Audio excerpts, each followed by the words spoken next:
الصلاة والسلام على أشرف الأنبياء والمرسلين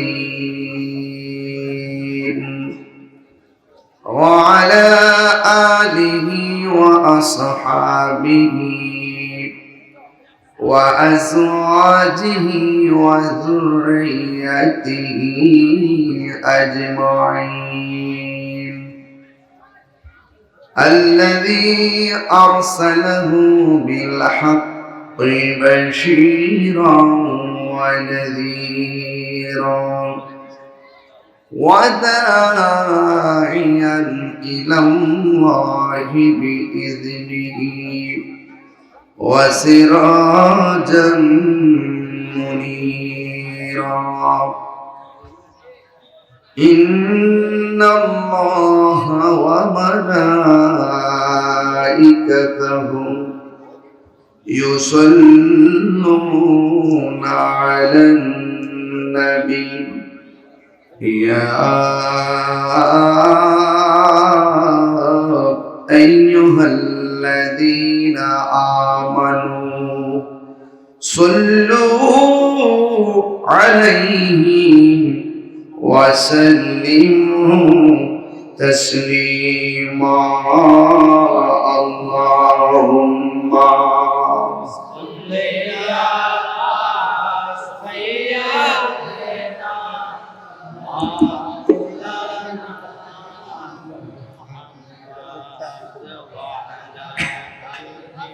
سيدنا مولانا درد মাকে কণ্ঠে বলি আল্লাহুম্মা সাল্লি আলা সাইয়্যিদিনা মাওলানা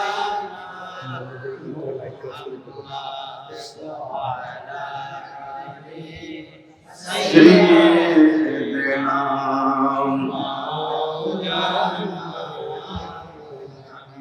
ইয়া রাসূলাল্লাহ হাবিবি খালিক কে তা তুই বরগজিদা জুল জালালে পাক বেহম তা তুই আল্লাহুম্মা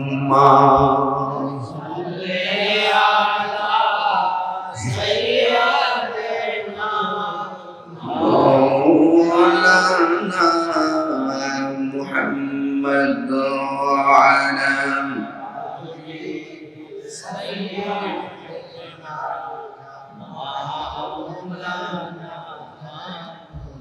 صلاة يا رسول الله سلام يا حبيب الله عليكم صلاة يا رسول الله سلام يا حبيب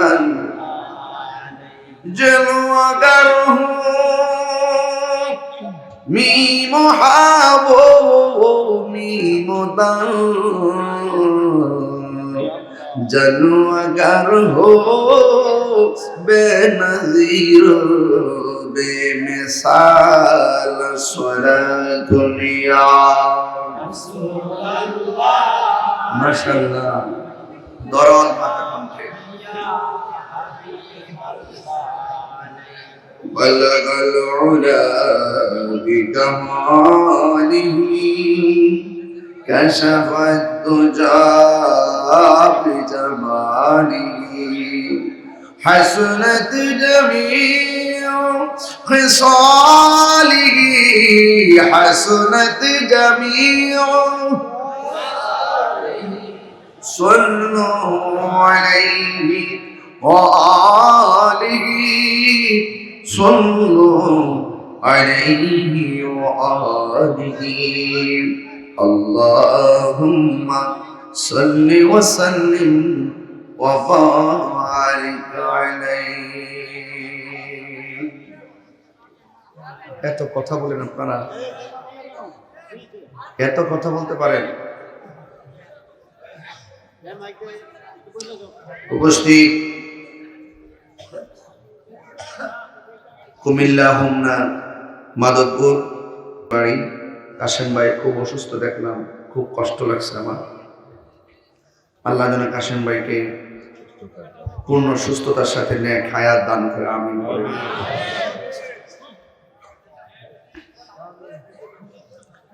পীরে কামেল আশিক রাসূল সাল্লাল্লাহু আলাইহি ওয়াসাল্লাম, ইমামে আহলুস সুন্নাহ ওলি হাকিকত দ্বীন মিল্লাত শাহ সুফি হযরতুল আল্লামা মাওলানা গাজী আবু সাঈদ পেশোয়ারি রহমাতুল্লাহ আলাইহি হুজুর কিবলার সুপ্রতিষ্ঠিত নির্দেশক্রমে মাদনপুর গ্রামবাসীর উদ্যোগে হযরত গাউসে পাক রহমাতুল্লাহ আলাইহির স্মরণে আজকের মাহফিলের সম্মানিত প্রধান অতিথি নরসিংদী বাসাইল পেশোয়ারি দরবার শরীফের শাহজাদা নরসিং পীরজাদা আলহাজ মাওলানা কাজী হাবিবুল্লাহ পেশোয়ারি সাহেব মাদ্দাজিল্লাহুল আলী, আজকের মাহফিলের সম্মানিত অনবদ্য ব্যক্তিত্ব সভাপতি জনাব আয়ুব খান মেম্বার, সহসভাপতি ডাক্তার মোহাম্মদ মুসলিউদ্দিন সাহেব, বিশেষ বক্তা আমার স্নেহাস্পদ মৌলানা সাহেব ইয়াসিন আরাফাত হায়দারি সাহেব, উপস্থিত আছেন মৌলানা কাজী মোহাম্মদ ইসমাইল হোসেন পেশোয়ারি নয়ন সাহেব, মুফতি মোহাম্মদ মহিউদ্দিন ফারুকী সাহেব, আলহাজ মৌলানা আবু সালেহ ইউসুফ সাহেব, মসজিদের ইমাম বৃন্দ, খতিব বৃন্দ, ডাক্তার মোহাম্মদ হাসান আলী, হারুন ভুইয়া, ওলিউল্লাহ খন্দকার আমানুল্লাহ, সার্বিক সহযোগিতায় মোহাম্মদ মহসিন মিয়া, ওয়া মুবাল্লিগিন উলামায়ে কেরাম, যে আল্লাহ রাব্বুল আলামিন আমাদের সকলকে আজকের মাহফিলে বসার সুযোগ দিয়েছেন, শুকরিয়া আদায় করুন আলহামদুলিল্লাহ।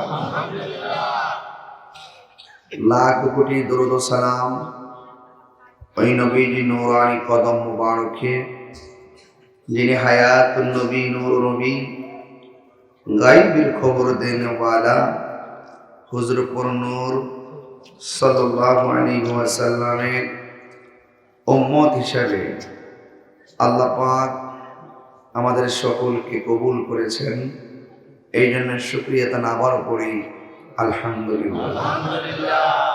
স্টেজে বসার পর মাহফিল কমিটি আমাকে একটি বিষয় দিয়েছেন, সেই বিষয়টি হলো তাকওয়া। তাকওয়ার উপরে কথা বলার জন্য আমাকে অনুরোধ করেছেন। মাহফিল কমিটিদের বেঁধে দেওয়া বিষয় অনুযায়ী আনুষঙ্গিক প্রাসঙ্গিক আলোচনা করে আমি আপনাদের কাছ থেকে বিদায় নিব। আপনারা সবাই আখিরি মোনাজাত করে যাবেন। এই মাহফিল আমি কত বছর ধরে আসতেছি? কত? আমি আসতেছি কত? আমি প্রায় 15 বছর।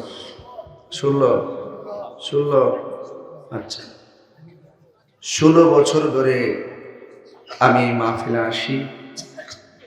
এই মাহফিলে 16 বছর আসার পরে যে আপনাদের সাথে সম্পর্ক হয়েছে সেটা এরকম না। যখন আমি পেশোয়ারি হুজুরের মহব্বত দোয়া নিয়ে এই মাহফিলে এসেছি, আর এই দেশের মানুষগুলো যখন পেশোয়ারি হুজুরের মহব্বতের প্রেমের মালা গলায় পড়েছে, আমিও ভালোবাসি, এলাকাও ভালোবাসে। এই ভালোবাসাবাসীর সমীকরণে এই মাধবপুর তাহির সাহেবের যেন একটা বাড়ির মতো হয়ে গেছে। বাড়ির মতন মনে হয় না? না, একটি প্রোগ্রামে 16 বছর পর্যন্ত ধারাবাহিকভাবে যে আসা, এটা ভালোবাসা, এটাই মহব্বত। তবে প্রথম বছর যখন আমি এসেছিলাম, আমি দেখেছিলাম ছেলেদের সংখ্যা ছিল মাহফিলে কম, মুরব্বীদের সংখ্যা ছিল বেশি। যখন আমি পেশোয়ারি হুজুরের যখন আমি শান বলতাম, নামটা নিলেই তারা চোখের পানি ফেলে কান্না করে দিত। কারণ এই দেশটাকে তিনি ঘাম দিয়ে, রক্ত দিয়ে, প্রেম দিয়ে, ভালোবাসা দিয়ে এই দেশের মাটিকে কিনে নিয়েছেন। কথা বলে ঠিক কি? টাকা দিয়ে মাটি কিনলে এই মাটি আপনার সাথে বেঈমানি করবে, কারণ এই মাটি আপনার সাথে ভালো মন্দের কোনো পার্থক্য নির্ণয় করতে পারে না। আর যেই জায়গার মাটির মধ্যে আল্লাহর ওলিদের পদচারণা হয়, সেই মাটি আর মাটি থাকে না, সেই মাটি ওলি আল্লাহর জন্য ধন্য হয়ে যায়।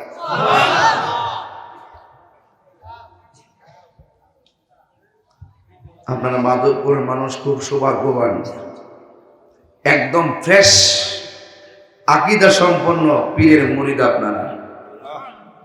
যেই দরবারে আকীদার মধ্যে চুল পরিমাণ কোনো সন্দেহ নাই। কেন আপনারা কি ভুলে গেছেন?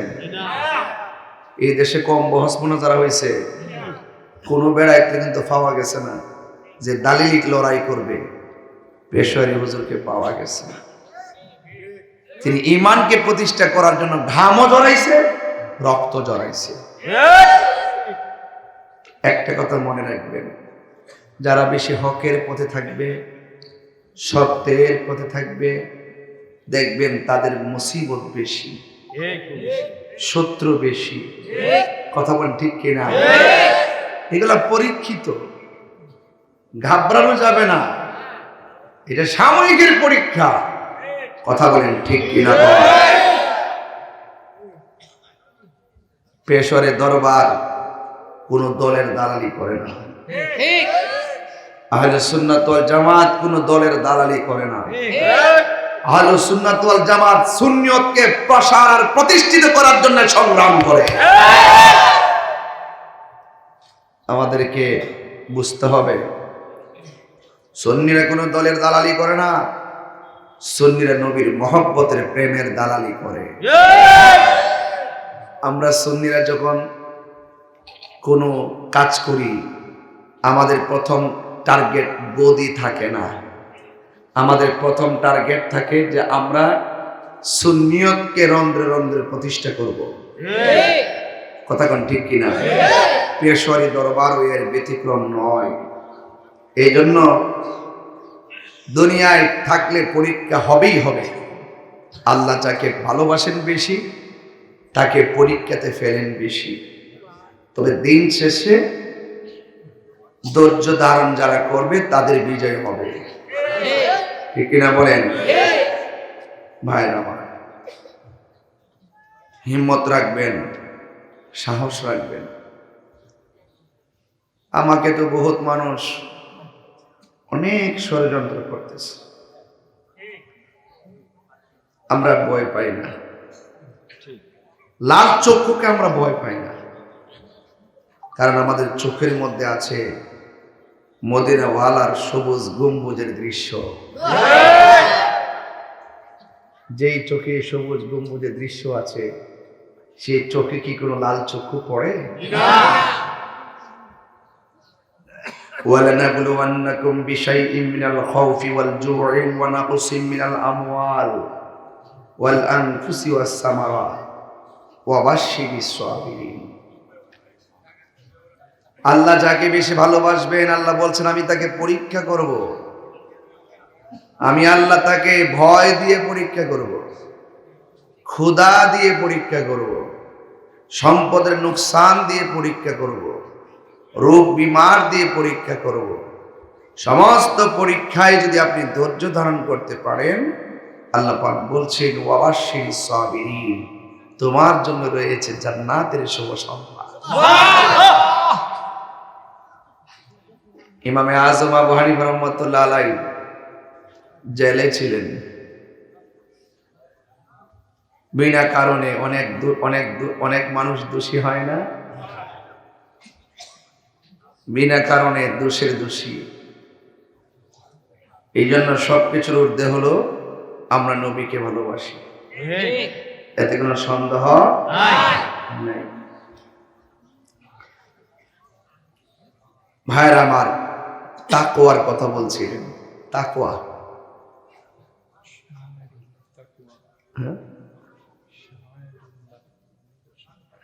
হ্যাঁ, জি জি।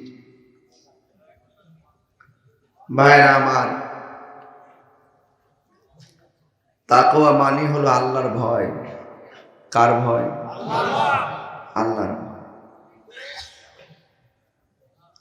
আল্লাহ পাক মুত্তাকিদেরকে অনেক ভালোবাসেন। হাতের মধ্যে রাত্রে একটার পর একটা মদের বোতল নিলেন, মুখটা খুললেন, দরজা লাগাই দিলেন, মুখে দেওয়ার সময় ভাবতেছেন আমারও তো কেউ দেখে না, একজন দেখে, তিনি কে?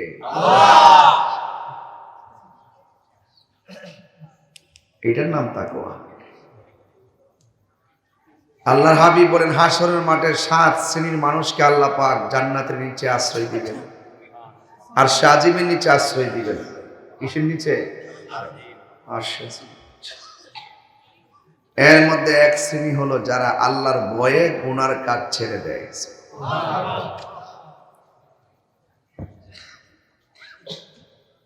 কেউ দেখে না, দেখে কে? আল্লাহ বলছেন আমি আল্লাহকে যে ভয় করবে, আমি আল্লাহ তাদেরকে 2টা জান্নাত দিব। কয়টা জান্নাত? 2টা জান্নাত। বাহ! সবার পরে যে লোকটা জান্নাতে যাবে তার জান্নাতের বিবরণ শুনলে আপনারা পাগল হয়ে যাবে। সবার শেষে জাহান্নাম থেকে যেই লোকটা জান্নাতে যাবে, জান্নাত অনেক বড় নিয়ামত। এই জন্য আল্লাহ পাক রব্বুল আলামিন বলছেন ওয়ালিমান খাফা মাকাম রাব্বিহি জান্নাতান, যারা আল্লাহ পাককে ভয় করবে আল্লাহ পাক তাদের জন্য 2টা জান্নাত দিয়ে দিবেন। সুবহানাল্লাহ। আর এই পৃথিবীর মধ্যে সবচাইতে আল্লাহকে ভয় করে বেশি আলেমরা। কে ভয় করে? আলেমরা। এই জন্য আলেমদেরকে শ্রদ্ধা করেন, আপনারা খুব শ্রদ্ধা করেন, এটা আমি দেখছি। আর এই আদবগুলো আপনারা পাইছেন পেশোয়ারি হুজুর থেকে। কথা বলেন ঠিক কিনা? ভাইরা আমার, আল্লাহ পাক রব্বুল আলামিন কোরআনুল কারীমের মধ্যে বলেছেন যালিকাল কিতাবু লা রাইবা ফীহি হুদাল লিল মুত্তাকিন। মুনাফিকরাও কোরআন পড়বে, মুনাফিকরাও কোরআন পড়বে, কিন্তু কোরআনের যে হাকিকত তার কণ্ঠের নিচে যাবে না, কারণ সে মুনাফিক। এই জন্য আল্লাহ বলছেন এই কোরআনটা এমন একটা গ্রন্থ যেটা মুত্তাকিনদের জন্য পথ প্রদর্শনকারী। এই জায়গায় আমার আল্লাহ পাক বলছেন ইন্নালিল মুত্তাকিনা মাফাজা, যারা মুত্তাকি হবে তারা সফল কাম। হাদাইকা ওয়া আনাবা, আমার আল্লাহ বলছেন মুত্তাকিনদেরকে আমি অসংখ্য আঙ্গুর ফলের বাগান উপহার দিব। সুবহানাল্লাহ। সব মুত্তাকি। ওয়া'লামু আন্নাল্লাহা মা'আল মুত্তাকিন, জেনে রেখো তোমাদের সাথে যদি কেউ নাও থাকে, তোমাদের অন্তরে যদি আমি আল্লাহর ভয় থাকে, আমি আল্লাহ তোমাদের সাথে রয়েছি। সুবহানাল্লাহ। কে রয়েছেন? আল্লাহ রয়েছেন। আল্লাহু ওয়ালিয়ুল্লাযীনা আমানু ইখরিজুহুম মিনাজ যুলুমাতি ইলান নূর। আল্লাহর বন্ধু যারা হবে তারা ঈমানদার, আল্লাহর বন্ধু যারা হবে আল্লাহ পাক তাদের, আল্লাহ পাকের বন্ধু তারাই যারা ঈমানদার। বন্ধু হতে গেলে ঈমানদার হওয়া লাগবে। কথা বলেন ঠিক কি না? ঈমান ছাড়া যদি আপনি নামাজ পড়তে পড়তে কপালে দাগও লাগান, কোনো লাভ হবে না। এই জন্যই আপনাদের সকলকে তাকওয়াবান হতে হবে। আল্লাহ বলছেন তোমার সাথে যারা তাকওয়াবান তাদের সাথে আমি আল্লাহ রয়েছি। আর তাকওয়াবান কেন হবেন? আপনাকে পৃথিবী ছেড়ে চলে যেতে হবে, পৃথিবী ছেড়ে চলে যেতে হবে। যারা 2 হাত মাটির নিচে কবরে পড়ে আছে তারা আর আমরা যারা মাটির উপরে আছি তারা এক না। লা ওয়া মা ইয়াস্তাবিল আহইয়াউ ওয়ালাল আমওয়াত। যারা জিন্দা এবং যারা মৃত্যু তারা এক না।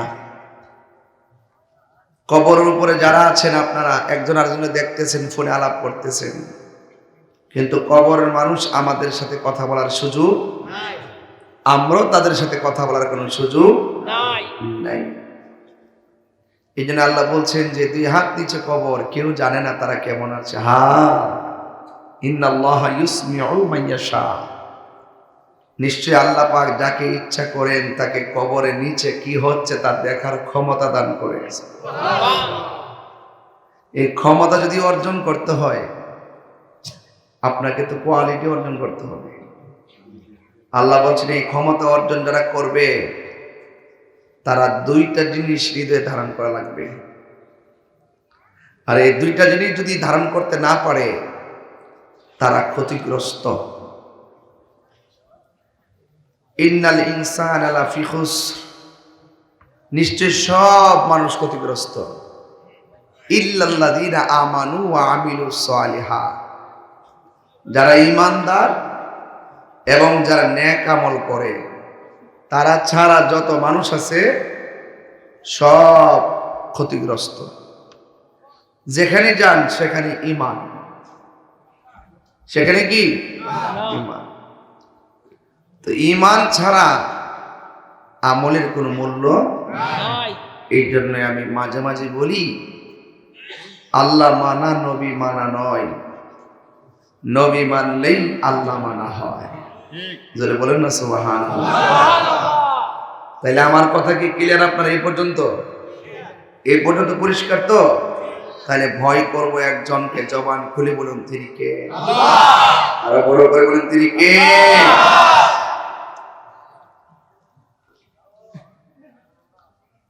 আল্লাহর ওলি এমনি হওয়া যায় না। আল্লাহর ওলি হতে গেলে কর্ম করা লাগে। কি করা লাগে? কর্ম। আপনি 5 ওয়াক্ত নামাজ পড়বেন। 5 ওয়াক্ত নামাজ পড়লে আপনি সাধারণ বান্দা থেকে খাঁটি বান্দা হবেন যদি ঈমান থাকে। আর 5 ওয়াক্ত নামাজের পর যদি আপনি ওভারটাইম করেন, বিদেশ যাওয়ার পর আপনার বেতন হইল 70,000। 10টা থেকে 11, 12, 1টা, 2টা, 3টা, 4টা, 5টা, 6টা পর্যন্ত আসতে।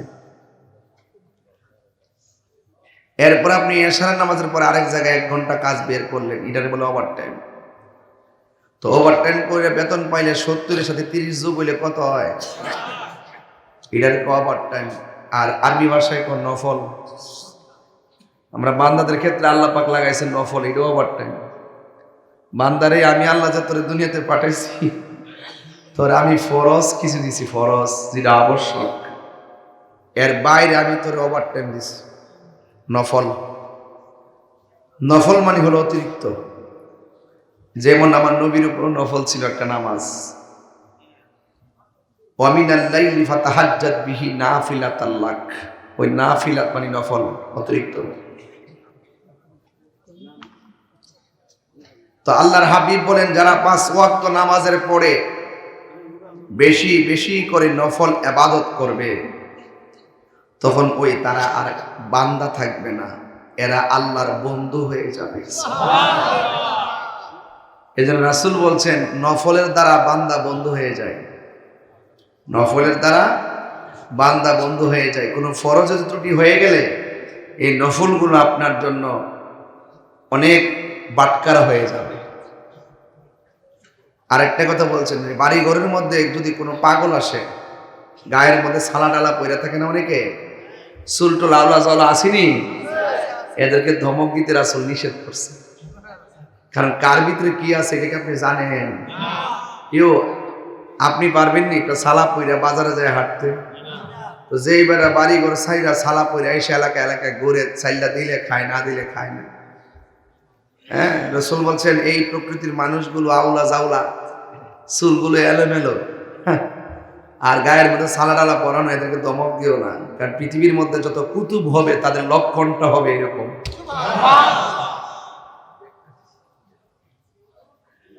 এই জন্য আদবে আউলিয়া, আদবে আউলিয়া। তো আজকে যারা আল্লাহকে ভয় করে, নবীকে মহব্বত করে ওলি হয়ে গেছেন, যাদের জায়গায় হাজার হাজার মানুষ জিয়ারতে যায়, আজকে ওই ওলি আল্লাহর মাজারকে ভাঙ্গার জন্য ষড়যন্ত্র শুরু হয়েছে। আমার পূর্বের আলোচক খুব সুন্দর দৃষ্টান্ত দিয়েছেন। মাজার জিয়ারত করার পরে তোমরা আমরা মাজার পূজারি কই না, আমরা মানছি, এটা আমরা মানছি।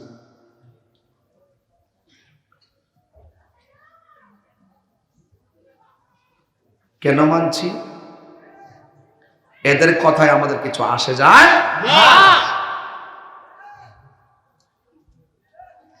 জিয়ারত জায়েজ, জিয়ারত সুন্নাত, সুন্নাত নবী নিজে জিয়ারত করেছেন, সুবহানাল্লাহ। কবর জিয়ারত করছেন কিনা? নবীকে নিষেধ করেছেন? রাসূল পাক সাল্লাল্লাহু আলাইহি ওয়াসাল্লাম নিজে রওজা মুবারকে জিয়ারতের জন্য উৎসাহিত করেছেন, কবর জিয়ারতের জন্য উৎসাহিত করেছেন। কারণ কবর জিয়ারত করলে আখিরাতের কথা স্মরণ হয়, দিলটা নরম হয়। হয় কি হয় না? আল্লাহর ওলিরা, আচ্ছা আমি কথা বলতেছি, আপনার খারাপ লাগতেছে? কথা বলার একটা উদ্দেশ্য আছে। উদ্দেশ্য হইল যে আপনার একটু প্রথম এলেমেলে ছিল এবং অনেকগুলো মানুষ বাইরে ছিল, এরা নিজেরা মতো একটু বসুক, এরপরে আমি কিছু বলবো, তবে কথাগুলো মূল্যবান, কথাগুলো মূল্যবান। এদিকে তাকান। আচ্ছা, আকাশে তারকা আসেনি? কথা কেন? মাগরিবের পরে দেখবেন কিছু বড় বড় তারকা উঠে। কেউ মুরব্বীরা মাগরিবের পরে দেখবেন কিছু বড় বড়, এটা আমরা সাক্ষী কই, কি কয় আমাদের এলাকার, কি কয় এই সাক্ষীটাতে? কি সাক্ষী আমি বুঝি না এখন, সাক্ষী কয় আর কি, মুরব্বীরা কয়। মাগরিবের পর দেখবেন একটা তারকা প্রথম উঠে ওই চাঁদার পাশাপাশি থাকে, চাঁদটার পাশাপাশি। এরপর আবার ছোট ছোট তারকা ওঠে। এরপর একটু গভীর রজনী হইলে দেখবেন অন্ধকার রাত্রে একদম সারাটা আসমান আলোকে একবারে তারকা দিয়ে সাজায়। সকালবেলা যখন হতে থাকে তখন তারকাগুলো কি আর দেখা যায়? কোথায় যায় এগুলা?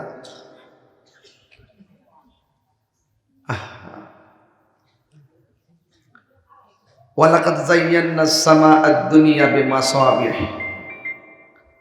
আল্লাহ পাক আসমানটাকে আলোকোজ্জ্বল অনেক তারকা দিয়ে সুসজ্জিত করেছেন একমাত্র বান্দাদের জন্য। কি আল্লাহর কোনো লাভ আছে? বান্দাদের জন্য। আবার ওই তারকার ভিতরে কিছু বুলেট বানাইছে আল্লাহ। কি বানাইছে? বুলেট। সুন্দর কথা বলার চেষ্টা করতেছি, কিন্তু খেয়াল করবেন, আমি কিন্তু এত বুঝি সুঝি না। কিছু বুলেট বানাইছে, কোরআন শরীফের মধ্যে আছে, ওই সূরার মধ্যে পরের আয়াতে আছে। এই বুলেটগুলো হলো শয়তানের জন্য ক্ষেপণাস্ত্র। শয়তানগুলোকে এগুলো দিয়ে শিকার করা হয়। এই মুরব্বী বয়স্ক মানুষ যারা আছেন দেখবেন, এটা কি মাদকপুর না? ওইদিকে কি গাগটিয়া, মিলাই দেয়। কোনো সময় দেখবেন মাগরিবের পরে কিংবা গভীর রজনীতে দেখবেন রাত্রে বাইরে হুট করে মাধবপুর থেকে একটা রক্ষা উঠে ওইটা যায়, গাগটিয়া যায় নামে, এরকম একটা আলো দেখা যায় কি যায় না? কথা কয় না? সত্য। অনেক নজরে পড়েন এরকম এক জায়গাতে হুট করে আগুনটা জ্বললে ওখানে পরে আবার শেষ। আচ্ছা, আরেকটা দৃষ্টান্ত, এটা একটা কঠিন হইতে পারে, অনেকে নাও দেখতে পারে। আচ্ছা, আকাশে বিজলি দেয় কিনা? বিজলিটা দেখা যায়, কি যে পরে এটা দেখা যায়? এটার কি তা পরে যে জালালি আর জামালি জিনিস দুইটা, জালালি আর জামালি। একটু পরে যাবো ওখানে, যেহেতু আমি বেলায় আলোচনা করব, একটু বোঝাচ্ছি। আসমানের মধ্যে তারকা, আসমানের সৌন্দর্য বিভিন্ন কারণে আল্লাহ লাগাইছে।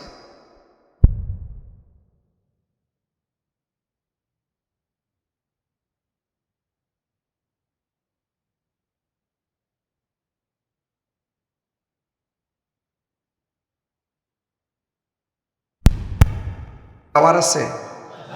রবি টাওয়ার আছে? টাওয়ার থেকে মোবাইলে নেটওয়ার্ক পাই তো কথা কই মনের মানুষের সাথে, আমরা কথা কই বন্ধুদের সাথে। তাহলে নেটওয়ার্কটা কথা যে বললাম কথাটা বুঝি, কিন্তু নেটওয়ার্কটা পাইলাম কোথায় থেকে? টাওয়ার থেকে। ওই দুনিয়ার মানুষের যোগাযোগ করার জন্য এই টাওয়ার দিয়ে আমাদেরকে মোবাইলে নেটওয়ার্ক সাপ্লাই দিয়ে এক মানুষ আরেক মানুষের কাছে কথা বলার মতো একটা সুযোগ করে দেয়। এটা ক্ষণস্থায়ী। ঠিক আল্লাহ রাব্বুল আলামিন এই পৃথিবীর মধ্যে অনেক টাওয়ার লাগাইছে। সেই টাওয়ারগুলো দিয়ে পুরা জমিনটারে নিয়ন্ত্রণ করতেছে। এই টাওয়ারগুলোর কাছে যারা যাবে তারা শুধুমাত্র আপনার সাথে আমার কথা হবে বিষয় এরকম না, ওই টাওয়ারের সাথে যোগাযোগের মাধ্যমে আর সাধন করার মাধ্যমে এরা শুধুমাত্র আপনি আর আমার সাথে সম্পর্ক তৈরি করে না, সুতরাং এই টাওয়ার থেকে নেটওয়ার্ক নিয়ে মদিনাওয়ালার সঙ্গে কানেকশন করে দেয়। আল্লাহু আকবার, আল্লাহু আকবার, ইয়া রাসূলুল্লাহ, ইয়া রাসূলুল্লাহ। ওই শানে গাউসে পাক নামটা শুরুতে আছে তো, এই জন্য আমি নামের শিরোনামটা কত বরকত এই জন্য বলছি। তাইলে আপনি একটু খেয়াল করেন তো কি বলছি এতক্ষণ, একটা কথা ফেলতে পারবেন? এই জমিনের মধ্যে আল্লাহর অলিগণ শুয়ে আছেন। এদেশে ইসলাম আনছে আল্লাহর অলিগণ। মাধবপুর মানুষকে অস্বীকার করতে পারবেন? পেশারি হুজুর যদি এই এলাকাতে নাই তো ইসলাম শুনতেন, জানতেন, নামাজ পড়তেন, মসজিদ হইতো। সত্যিকার অর্থে যে ইসলাম, সত্যিকার অর্থে যে হক, সত্যিকার অর্থে যে বাতিলের বিরুদ্ধে আপোষহীন চেতনা, এটা পেশোয়ারি হুজুর আপনাদেরকে দিয়ে গেছে। সামরা তুল্লা যদি জুতা বানাই দেন তারপরে ঋণ শুরু হইতো না। আমার পাশে দুইজন আওলাদে ওলি আছে। আমি যে কথাগুলো বলছি ওয়াল্লাহে কাউকে খুশি করতে বলছি না। আমরা প্রাউড ফিল মনে করি ওই সমস্ত জায়গায় গিয়ে, যে জায়গাগুলো ওলি আল্লাহদের পদচারণায় আলোকিত হয়েছে। ওই এলাকার মানুষ দেখলো ভালো লাগে, ওই এলাকার মাটি দেখলো শান্তি লাগে। জোরে বলেন আলহামদুলিল্লাহ। এই পর্যন্ত আসমানের তারকা রাত্রে দেখলেন, দিনের বেলা দেখেননি, তাইলে বোঝা গেল এটা উঠে আর কোথায় যেন যায়, কোথায় যেন। কিন্তু এই পৃথিবীর জমিনে এমন কিছু তারকা আছে, তারকা, তারকা মানে হলো পপুলার ম্যান, তারকা মানে হলো ফান্ডামেন্টাল পারসন। এরা হলো এক সেকেন্ডের জন্য ওরা হারায় না, ওরা যুগে যুগে আশেকে হৃদয়ে বাস করে। এখন বলবো হুজুর জিনিসটা বুঝলাম না, বুঝছেন না? তাহলে বাংলা বুঝাই দিই। এই যে আল্লামা কাজী আবু সাঈদ পেশোয়ারি রহমাতুল্লাহ আলাই যদি 100 কেন 200 কেন 300 কেন, এই তারকা এমন তারকা যিনি সারা জনম আশেকে হৃদয়ে থাকবে। সারা 700 বছর পরেও বাবা শাহজালাল আছে না নাই? এই তারকাগুলো সব সময় থাকবে। তাদের সাথে সম্পর্ক করতে পারলে আপনার হৃদয় আলোকিত হবে। কথা বুঝাতে পেরেছি? এই জন্য যুগে যুগে ওনাদের আওলাদগণ ধারাবাহিকভাবে আসবে। এটা আপনার আপনি যেমন যেমন আপনার ওই যে এগুলো তো সপ্তকে শরীর মুরিদদের মুরব্বীগুলা, আপনি মুরিদ হইছেন, আপনার পুলারে দিয়া যাইবেন, সংসারের অন্যান্য সদস্যদেরকে দিয়া যাইবেন, শুধু আপনি প্রেম হাসিল করে যাইবেন না, আপনার সন্তানকে, যেহেতু আপনি বুঝা ফেলাইছেন পুত্রে এটাই আমার সঠিক রাস্তা পাইছি ভূত, কিছু চাই না, এই সঠিক রাস্তায় ভূত তোরা থাক, তোরা বিক্রি হয়ে যাইয়া, তাহলে মনে করবেন ওই জান্নাতের ভিতরে আন্তা মামান আহবাবতা, জিহ্বাটা কেটে ফেলে দিব যদি প্রমাণ না হয়। আন্তা মামান আহবাবতা, তুমি যাকে ভালোবাসছো তার সঙ্গেই তোমার হাসর হবে। তাইলে আমরা বুঝতে পারি, আমরা কি বিশ্বাস করি না যে আল্লামা কাজী আবু সাঈদ পেশোয়ারি হুজুরের সঙ্গে আমাদের হাসর হবে? কথা থাকতে এটা কি অসম্ভব কিছু? আমার দলিলের কথা, যে যাকে ভালোবাসবে যে জন্য তার সঙ্গে তার হাসর হবে। চিৎকার মেরে বলেন না সুবহানাল্লাহ বলেন। বাস নোনা লম্বা করে ফেলতেছি না। তো সুতরাং আপনাদেরকে আমি অনুরোধ করব, তাহলে এই জমিনের মধ্যে চলতে গেলে আমাদের অন্তরে ভয় রাখবো একজন, তিনি কে? আল্লাহ। তো তিনি যা বলছেন তা আমাদেরকে মানতে হবে কি হবে না? যদি হয় আলা লা ঈমান আলিমান লা মুহাব্বাত আলা, যার অন্তরে নবীর মহব্বত নাই তার ঈমান নাই, যার ঈমান নাই তার আমলের কোনো দাম নাই। সাদিকা কেমনে আল্লাহকে পাবেন শুনেন। আল্লাহ রাব্বুল আলামিনের বান্দা এক বান্দি তাপসকুলি সম্রাজ্ঞী, তিনি আমার আল্লাহকে এমন ভয় করতেন রে বাজান, নীরবে না শুনলে আমার ওয়াজ বুঝবেন না। এমনি তো আমি এখন তাড়াহুড়া করে কথা বলি না, দিলটা নরম করে দিবেন, বিদায় বেলায় চোখের পানি ফেলে যাবেন, কবরবাসীর জন্য চোখের পানি ফেলে দোয়া করবেন, পেশোয়ারি পিসা হুজুরের জন্য অন্তর দিকে দোয়া করবেন। যুবক ভাইরা আমার, ওই সাধিকারে একটা সাধক ডাক দিয়ে কয়, কত আল্লাহ আল্লাহ জিকির করবি, জিকির করতেছস কিন্তু আল্লাহ রহমতের দরজা থেকে এক সেকেন্ডের জন্য আলাদা হইস না, দরজার মধ্যে টোকা দিতে থাকো, আমার আল্লাহ একদিন রহমতের দরজা খুলবে। লা তাকনাতু মির রাহমাতিল্লাহ,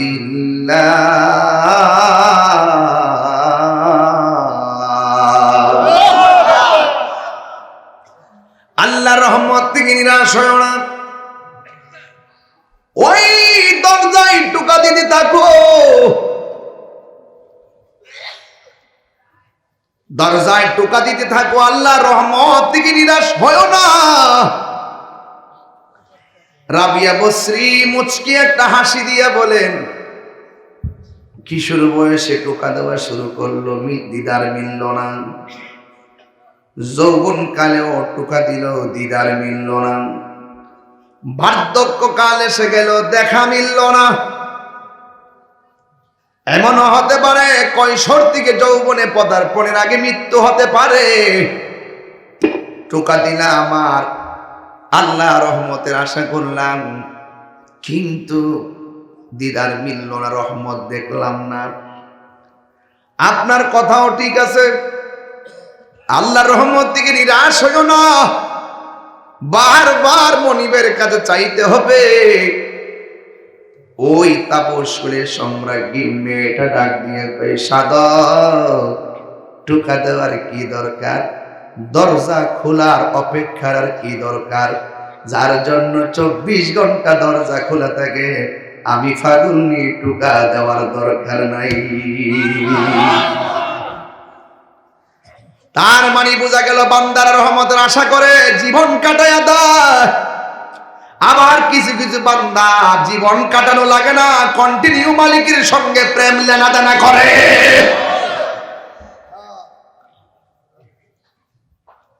তাইলে বাবা শাহজালালও বান্দা, আমিও বান্দা। ওই বান্দার রওজাতে হাজার হাজার মানুষ যাই, কিন্তু আমার কবরে তো কেউ যাবে না। কেন? কারণ ওনার নাম আল্লাহর প্রেমের খাতায় লিখে রেখেছেন। কথা বলেন ঠিক কিনা? ওই মেয়েটা রাতের বেলায় গোসল করলো, যে মেয়েটা বলছে আল্লাহ পাক আমার জন্য কন্টিনিউ রহমত দেখাইতেছে, অপেক্ষা শব্দ আমার কাছে নাই, আল্লাহ এত মেহেরবান। ওই মুহূর্তে মেয়েটা রাতের বেলা গোসল করলো, গোসল কইরা মেয়েটা সুন্দর করে সাজুগুজু করলো, এমন ভাবে পরিপাটি হলো, স্বামীর সামনে যায় দাঁড়াইল, স্বামী তাকায় রইল। স্ত্রী ডাক দিয়ে কই, স্বামী হে কিছু বলবেন নি আমারে? স্বামী বললেন না। স্ত্রী শ্বাস নিয়াই নামাজের মুসল্লার মধ্যে দাঁড়ায় গেছে। খুব মনোযোগ দেন, খুব মনোযোগ। যখন দাঁড়ায় গেছে, ওই মুহূর্তে একদিন নয়, 2 দিন নয়, একদম ফজর পর্যন্ত প্রতিদিন এমনভাবে সাজে আর নামাজে দাঁড়ায় থাকে। কাটাইতে কাটাইতে তার জিন্দেগিটা পার করে দেওয়ার উপক্রম। এক সময় স্বামী তার দেহ ত্যাগ করলেন। তখন একটা সাধক আসলেন, আয়েশা ডাক দিয়া বলে, আমি আপনাকে বিয়ে করতে চাই। ওই মহিলা ডাক দিয়া বলে, সাধক, আপনি আমারে বিয়ে করবেন, আমি আপনাকে 4টা প্রশ্ন করব। এই 4টা প্রশ্নের উত্তর যদি আপনি আমাকে দিতে পারেন, তাইলে অবশ্যই আমি আপনার সঙ্গে বিয়ের পিঁড়িতে বসব। যেই মেয়েটা নামাজের মুসল্লায় সারা রাত কাটায় দেয়, এই মেয়েটার দাম সমাজে কম না বেশি?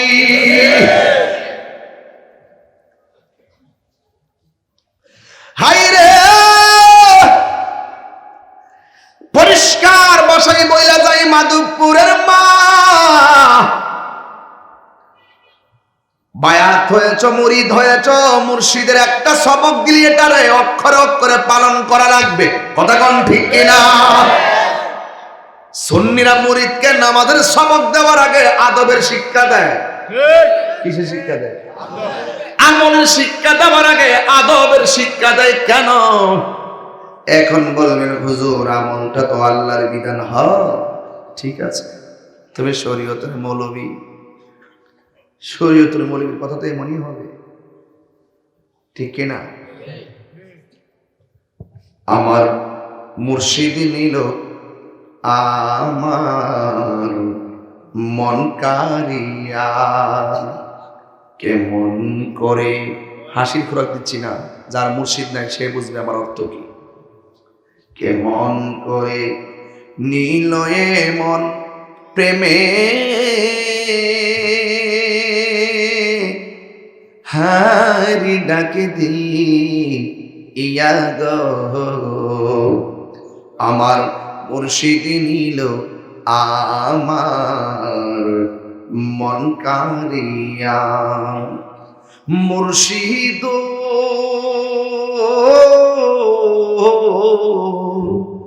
আমারি মন করোনা গহরণ, কি রূপ ও দেখাইয়া।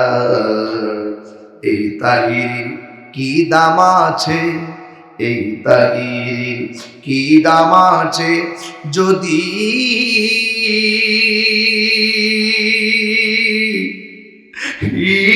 না যাওলো ইয়ারে।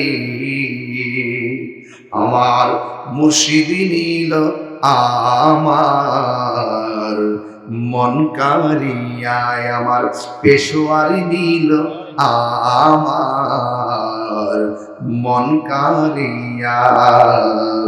কেমন করে নিল মন, না কেমন করে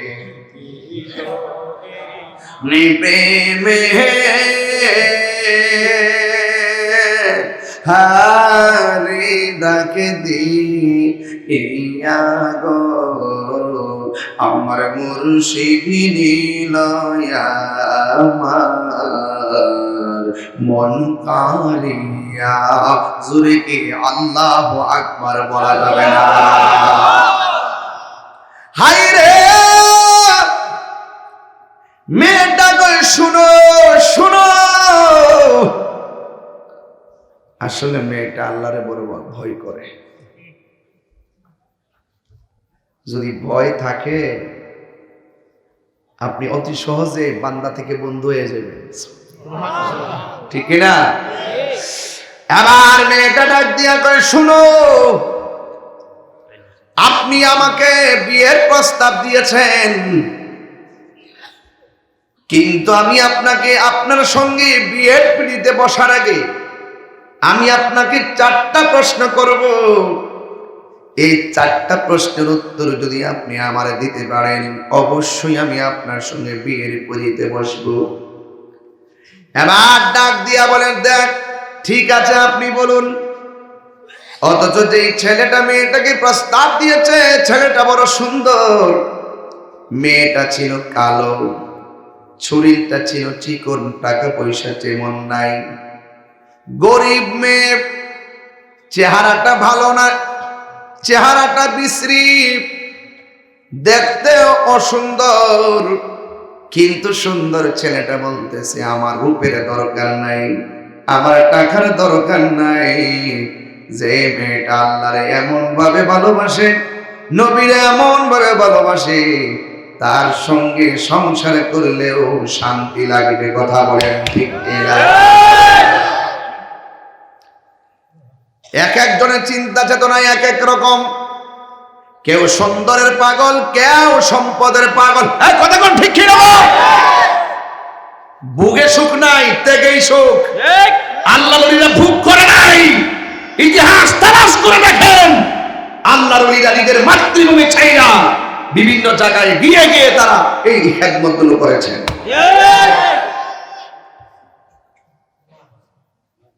একবার হিসাব মিলাইয়া দেখেন, আল্লাহর ওলিদের জীবনে শুধু হিজরত আর হিজরত।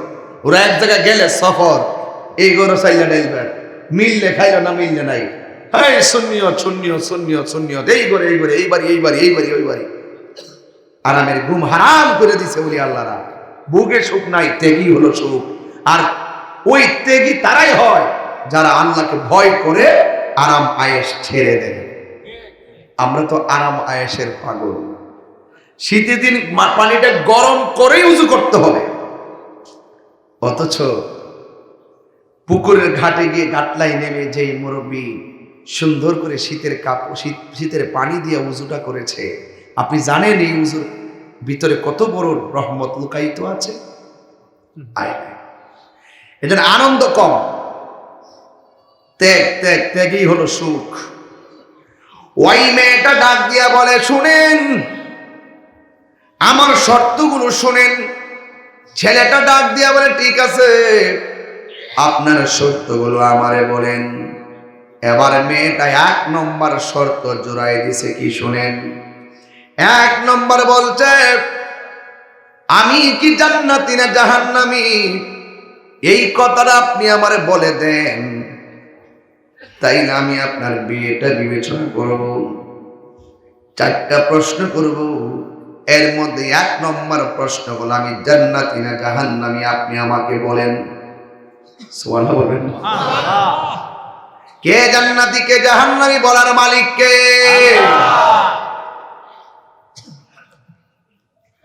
আল্লাহ বলেন যারা আমি আল্লাহকে ভয় করবে, আমি আল্লাহ তাদেরকে 2টা জান্নাত দিয়ে দিব। এই জন্য যুবক মেয়েটা বলেন আমি কি জান্নাতি না জাহান্নামী, আপনি আমারে বলে দেন।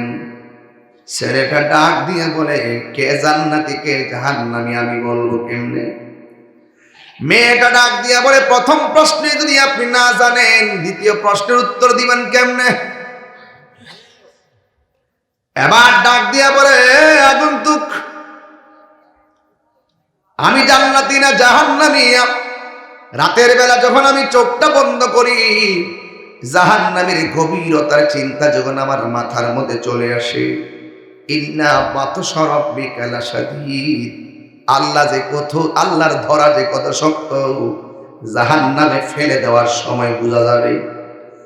জাহান্নামের মুখের মধ্যে এই পৃথিবীটা যত বড়, ঠিক এমন বড় একটা পাথর যদি জাহান্নামের মুখের মধ্যে ছেড়ে দেন, হায় রে, এই পৃথিবীটা যত বড়, ঠিক এমন বড় একটা পাথর যদি জাহান্নামের মুখের মধ্যে ছেড়ে দেন, এই পৃথিবীর সমান 70টা সমান। আমার নবী আপনার নবী বলেন এত বিশাল বড় পাথরটা জাহান্নামের নিচে যাইতে 70,000 বছর লাগবে। আল্লাহু আকবার।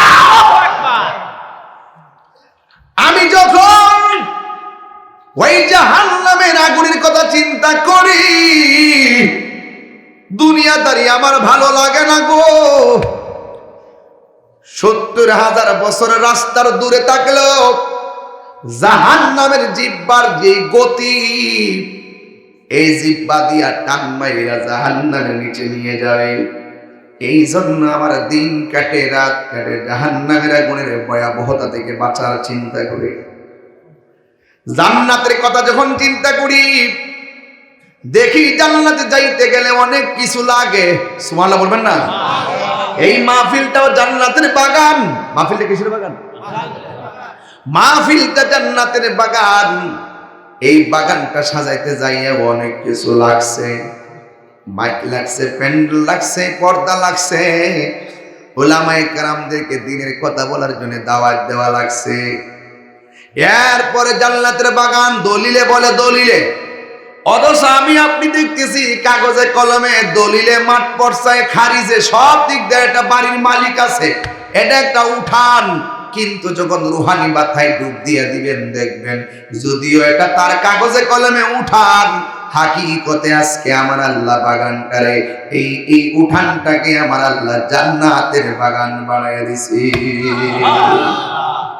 এই জন্য একটা হাকিকে একটা মাজাজি। এই জন্য যুব হাকিকতে মালিক হলে একজন, জবান খুলে কন তিনি কে? এ যুবক কি দিয়ে ওয়াজ বুঝাবো? মেয়েটা বলে ওই জান্নাতে যাইতে গেলেও তো কিছু কোয়ালিটি লাগে।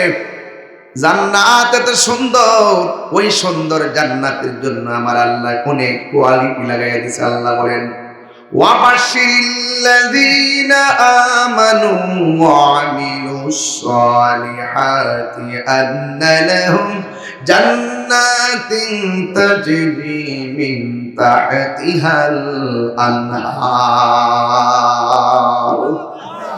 আল্লাহ রাব্বুল আলামিন বলেন ওই জান্নাতে যদি যেতে হয় ঈমান আনা লাগবে। না দেখা বিশ্বাস করার নামই হলো ঈমান। ওই পাগল নিয়ে মহান রব জান্নাত দিবে কিংবা জাহান্নাম দিবে, এই চিন্তায় মেয়েটার দিন কাটে রাত কাটে। এই জন্য সে ডাক দিয়ে বলে এই দুনিয়ার কোন মানুষ আমার আপন হবে না। আমি একজনকে রাজি করতে দিন কাটায় রাত কাটায়। জবানটা খুলে বলুন তিনি কে? আরো বড় করে বলুন তিনি কে? ওয়া ইলাহুকুম ইলাহু ওয়াহিদুন লা ইলাহা ইল্লা হুয়ার রহমানুর রহিম। আল্লাহ হলে একজন, জিকির হবে একজনের, জবান খুলে কোন তিনি কে? এবার 2 নম্বর প্রশ্ন করে আপনি আমারে বলেন না, বিয়ে করতে যে আসছেন আপনি আমাকে বলুন না হাসরের ময়দান যেদিন কায়েম হবে ওই কঠিন মুসিবতের সময় আমলনামা কি আমার ডান হাতে আসবে নাকি বাম হাতে আসবে? আপনি আমারে বলে দেন। কারণ আমি যখন হাসরের ময়দানে চিন্তায় ব্যস্ত হয়ে যাই, যখন মানুষ আমলনামা চাইবো বাম হাতটার বুকের ভিতর দিয়ে ঢুকাইয়া পিছন দিক দিয়ে বাইর করব। আল্লাহু আকবার।